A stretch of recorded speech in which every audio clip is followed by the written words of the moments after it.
Obsession.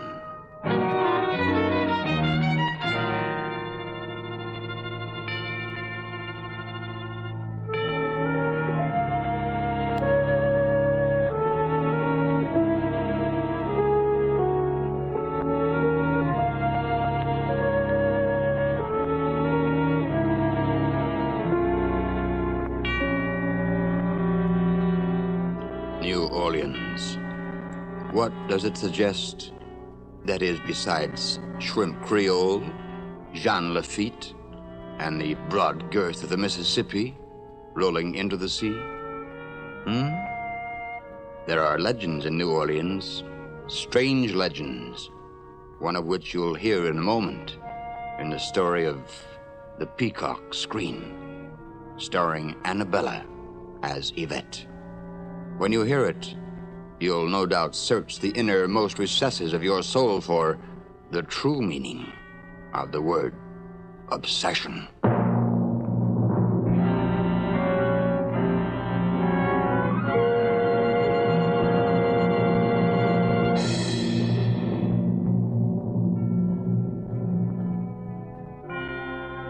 The time is now. The place, glamorous New Orleans. And the girl, well, the girl. She is the lovely Yvette, desired by many, but in love with none. A situation which is proving most distressing to her voluptuous and eloquent maman. And as our story opens, maman is propounding the many advantages of an early marriage. Yvette, in a year you will be 24. Almost an old maid. It is time to think very carefully. About marriage, Mama? Oh, but I have thought of it. Oh, that is good. I was afraid you might still be drooling about Douglas Hayes. That one. Oh, please, Mama. That's over. I should hope so. No money, no background, and no good. He was very handsome, and he kissed me very nicely. Kisses are for fun, not for food and a roof over the head. You must be practical. Oh, Mama. No love? Oh, Yvette, ma petite. Why do you not wear the brooch from Tony? He would be so pleased. Why should I please him? He has a lot of money, and he is mad about you. Oh, Mama. Always with you, the money is important. Was it your great-grandfather or your great-great-grandfather who was a pirate with Jean Lafitte? Now, that is beside the point. Has Tony said anything to you? Not yet, dear Mama, but he will. How do I look? Is this dress right for a proposal? Oh, the dress is beautiful, and you are lovely. You will accept him, ma petite. Mama, you are quite shameless. How can I tell when he hasn't asked me yet? Oh, but he will. You said so yourself. He will, he will.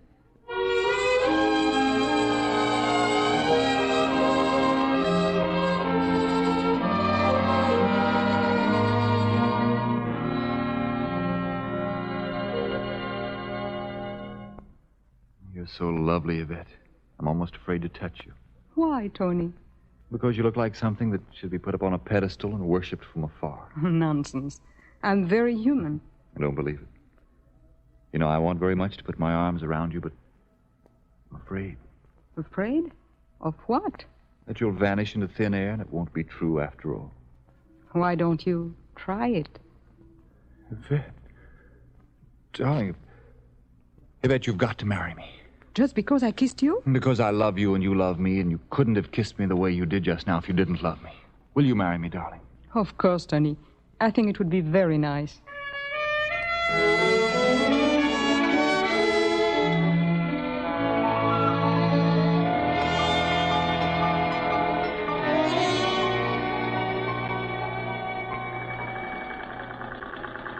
My daughter's trousseau must have 24 of everything.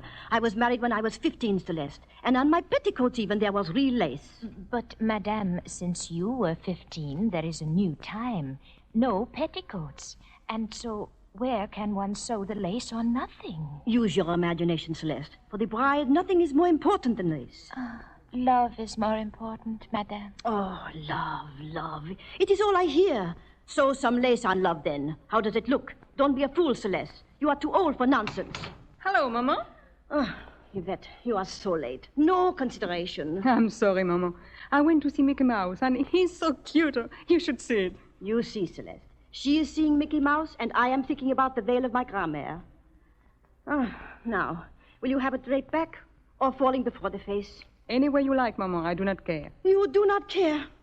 Look, I was mad with excitement weeks before my wedding. I knew to a fold how I wished the veil to fall. And I was but 15 years old. Dear Maman, that does explain so much. Well, I knew what I was doing. And so do I. Come, Celeste. Let us get on with the fitting.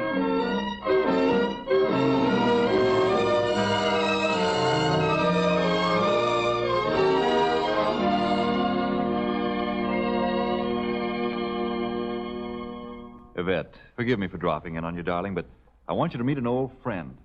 This is Douglas Hayes. He's going to be best man at our wedding. Douglas, this is my fiancée, Yvette. Isn't she lovely? Hello, Yvette. You're even lovelier than Tony said you were. Oh, thank you, Mr. Hayes, but haven't we met before? The year I came out, perhaps. Oh, yes. Yes, I believe so. I'm really surprised that you remember. I thought I made a very bad impression. Perhaps that's why I remember you. Oh, please. Yvette, this will amuse you. You see, some time ago I made a bet with Doug that I'd never marry. I didn't believe there was a woman in the world who could possibly be all the things you are. Thank you, Tony. And what was the wager? Oh, only that if I ever did marry, Doug would drop everything, come from any place in the world, and be my best man at the wedding. Best man. Yes. I've often wondered why they call it best man. In any case, I'm glad you're here. Oh, thank you. And I'm also very glad Tony lost his wager. Darling, you do love me. I've been worried, you know. I don't believe it. Oh, Tony, Mama is waiting upstairs to see you about something. A surprise I'm not to know about. Huh? Oh, yes. Yes, I know what it is.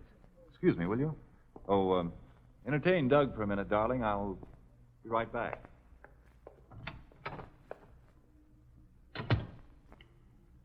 You haven't changed, Douglas. Oh, Yvette, you're lovelier than ever.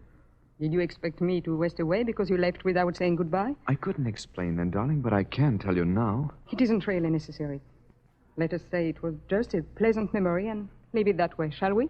But Yvette, I'm going to marry Tony, and you will be the best man, and we'll all live happily ever after, n'est-ce pas? No, I won't let you marry him. I'm afraid you have nothing to say about it, Douglas. But you can. You loved me 4 years ago, and it was true and real. You still love me, Yvette. I can tell by your eyes. Oh, darling. Douglas, please. It's over. We must leave it that way. It will never be over. You know that. Oh, Yvette. No, please. Tony is coming back.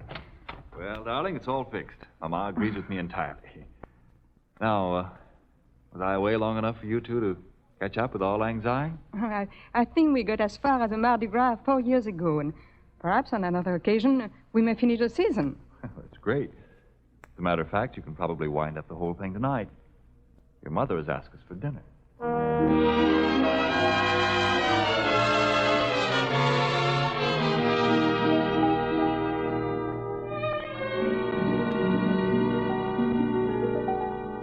Yes, that's really what happened. But that is too amusing. How the poor man must have suffered when he learned his mistake. Oh, I don't think he suffered too much. I left a substantial tip. Money heals a lot of wounds.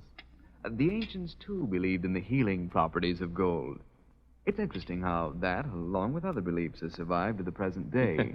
Like the asphyllita bags mothers used to hang around their youngsters' necks to ward off contagious diseases. I had one. I remembered it smelled of high heaven. But yes, it is very good. Mama, she is very superstitious. For instance, that lovely peacock screen before the fireplace. She will not have the peacock's tail turned towards the room. But what harm would that do? It is very bad luck. Someone would become jealous. Now, there you have a very definite link with the old lore. You see, I know what I am saying. Well, of course you do, but now that I know how you feel about peacocks, I'm almost afraid to give Yvette her wedding present. But I suppose I'll have to take a long chance. Here you are, darling. Please like them. Oh, my. What beautiful clips, Oh, Tony. Tony, they are too lovely. Nothing's too lovely for you. You see how the tails of the peacocks form the clips? Let me put them on for you. Well, after all, the best man should do something to deserve the honor. Here, Yvette. I don't think I will wear them now. I'll look at them tonight and wear them tomorrow to the opera. Well, just as you wish, darling. Although I was anxious to see them on you. Oh, please, don't misunderstand me, Tony. They are beautiful, and I'm most grateful to you, believe me. Only, I'm sorry, but I don't feel at all well. Yvette, you're shaking. Are you ill? Oh, ma petite. Why didn't you tell me? Tony, I do think Of perhaps... course. We'll go right away. Take care of her, Mama. Good night, Yvette, my dearest. Good night, Tony, and thank you for understanding. I love you, remember? Come along, Douglas. Good night, Yvette.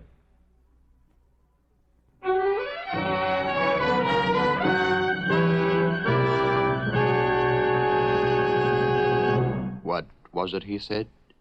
Good night, Yvette? I wonder what sort of a good night Yvette will have. Peacock feathers.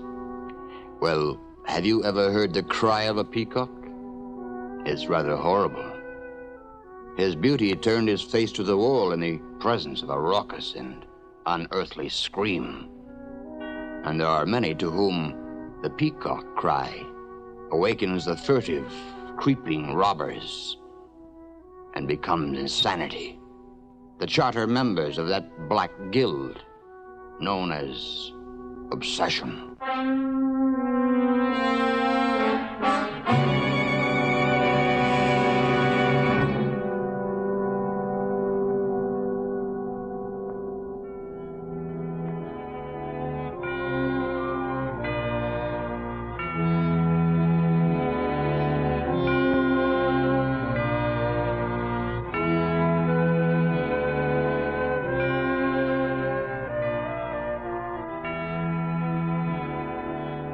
An old romance in the form of Douglas Hayes has returned to jeopardize the happiness of Yvette and Tony.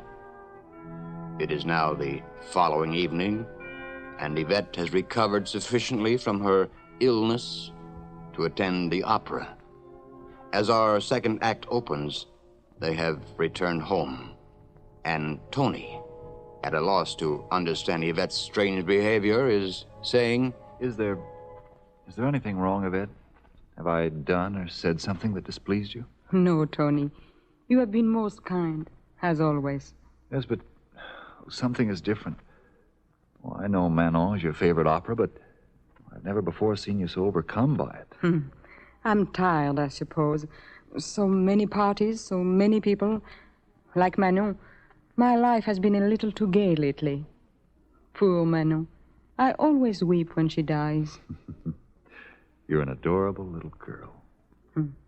Hope you feel well enough to rehearse the wedding ceremony tomorrow. I'll be all right. I promise you, Tony. Good. Go to bed now, darling. Good night, my dear. Good night, Tony. Till tomorrow, then.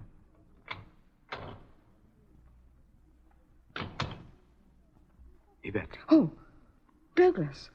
What are you doing in here? Oh, forgive me, but I had to talk to you, Yvette.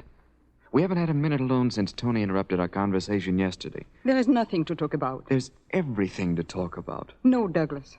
It is late and I am tired. Besides, Mama would be very angry if she found you here. Oh, your mother never liked me. Yvette, I won't stay long. Only long enough to find out what you intend to do. Then, that makes it very simple. I plan to marry Tony. You don't plan anything of the kind. Well, before I came, perhaps, but not now. How can I convince you? You can't. Because I know you love me. You don't love Tony. Your ego amazes me. It isn't ego. It's something I know. Something I knew 4 years ago. And ran away from? Don't forget that, Douglas. Well, I thought I was doing the best thing for both of us.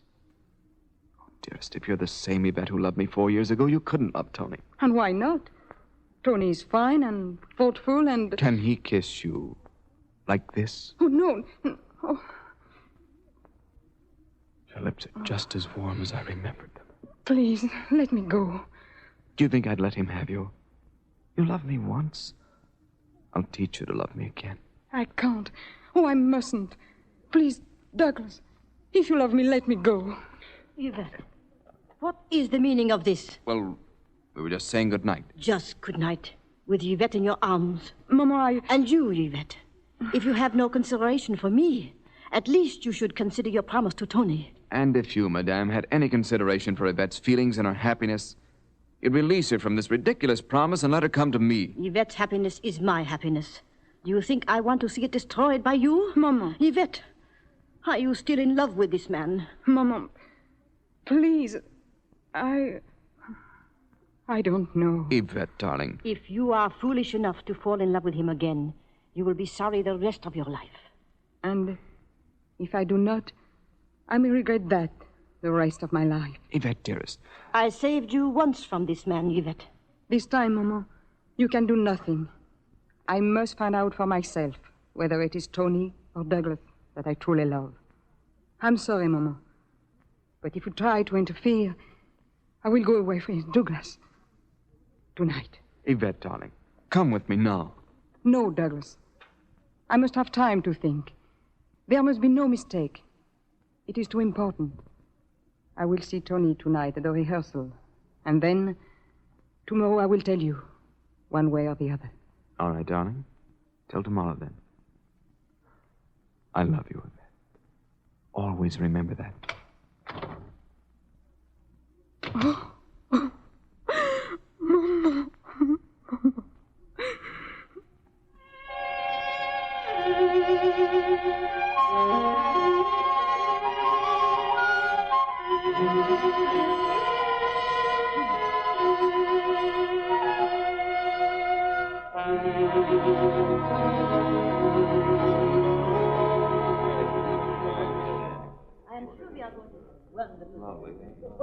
It is so exciting. The rehearsal is about to start. But you are shaking, Miss Yvette. It is the nervousness, no? I'll be all right, Celeste. It's just as you say. I am nervous. Oh, they are waving to us. It is time to begin.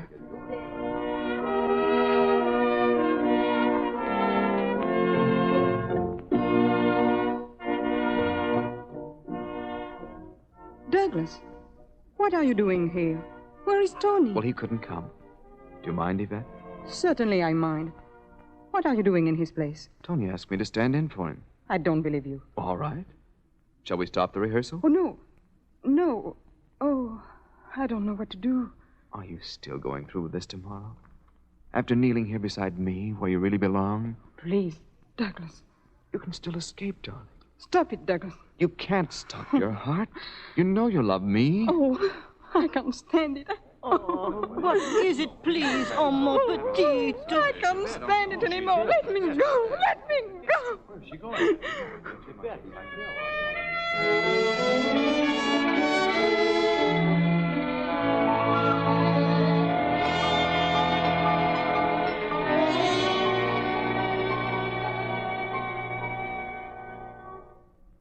Darling, what is it?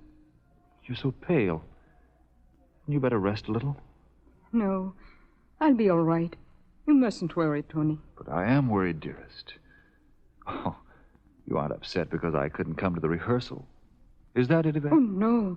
No, it's... Tony, I must tell you something.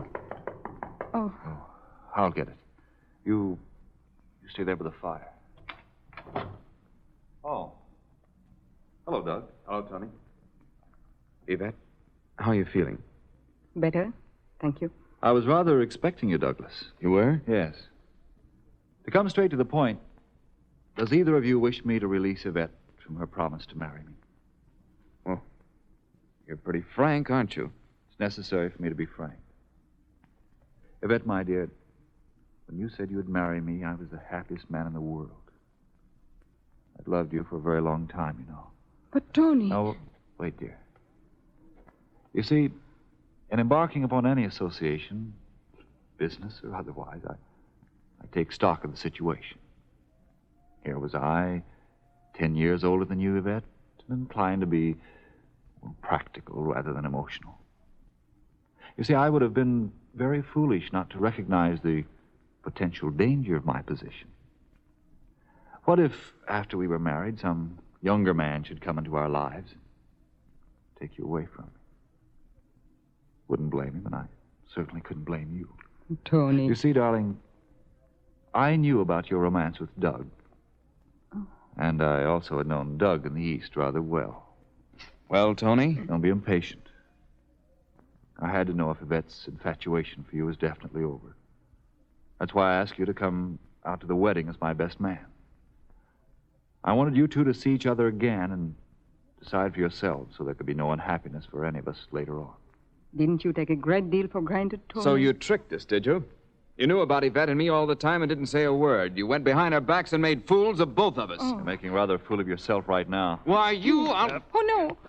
Oh, please, Tony. Douglas, stop. Please. Oh. Still lead with your chin, eh, Doug? Sorry, Yvette. I'll see if I can have your mother's screen repaired. The screen is nothing, but perhaps the peacocks do cause jealousy and suspicion. As for Doug, I want you to know that if you love him, I won't stand in your way. You're too generous, Tony. But I'm afraid the best man wins.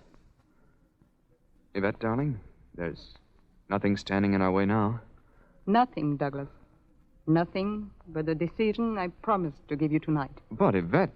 I've something to say to both of you. Douglas, when I loved you 4 years ago and lost you, I thought I would never again love anyone. Well, Yvette, Maman and Uncle Pierre made you go away. But if you had really loved me, you would have taken me with you. I kept every letter you wrote me, telling me you were coming back for me. And then the letters stopped, and I thought you had forgotten me.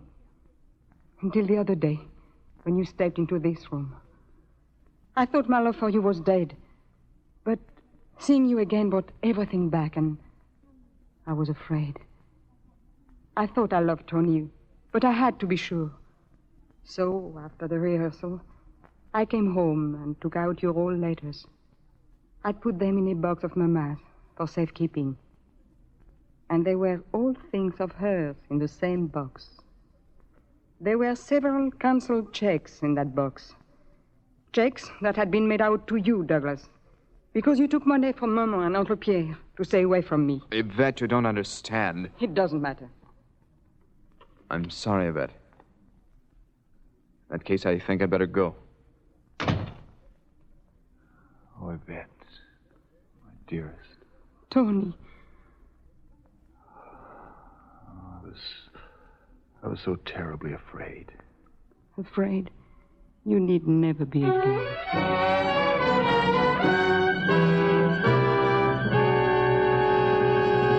You have been listening to Obsession.